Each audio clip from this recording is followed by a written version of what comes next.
Thursday to early Friday. Thanks, Angelo Fick, right there, veteran broadcast journalist and political affairs commentator in South Africa, just giving us a brief update on what to expect and what the situation on the ground looks like. Let's take a look at some information based on this particular election. 25 years after South Africa actually achieved the end of apartheid and everyone was allowed to vote. Let's just take a look at the key voting issues this time around. They're centered on corruption, poverty and land reforms. This is what South Africans are simply in protest against. We well know of the corruption that has hit South Africa in terms of the former president, that's Jacob Zuma, who actually was forced to resign from office due to corruption charges. Poverty plays a very big hand, and we've mentioned it time and time again, mentioning that the 27% level of unemployment in South Africa is very high.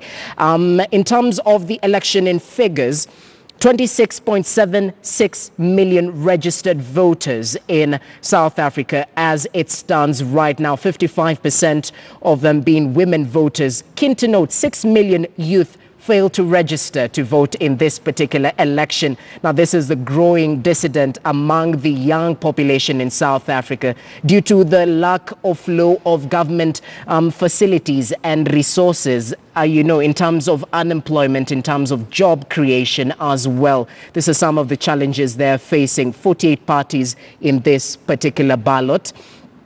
All right, now the main contenders are the ruling ANC party, obviously presidential candidate, that's the incumbent Cyril Ramaphosa, the Democratic Alliance, that's the main opposition party, Mmusi Maimane, who is one of the black leaders to lead that particular party in quite a while. The Democratic Alliance is mostly associated with the white population in South Africa, so it will be interesting to see what grounds they will make in terms of votes against the ruling ANC party. Keen not to forget the EFF party, that's the Economic Freedom Fighters, led by the firebrand Julius Malema.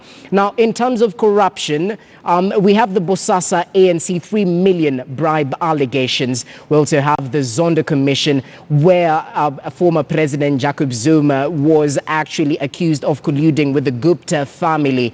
We also have the Zuma multi-billion international arms deal. In terms of economic woes, half of South Africans are chronically poor. That's according to a World Bank report, with 17 million South Africans getting social assistance. Over 6 million are unemployed, and mere 0.8% of economic growth was reported in 2018.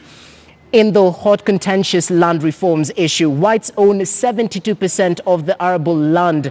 That's according to a 2017 audit. Now, this is a keen campaign strategy for the EFF party, not just the EFF party, ANC as well has actually mentioned their stand in terms of land reforms. ANC land restitution efforts are slow and barely a quarter restored to black farmers.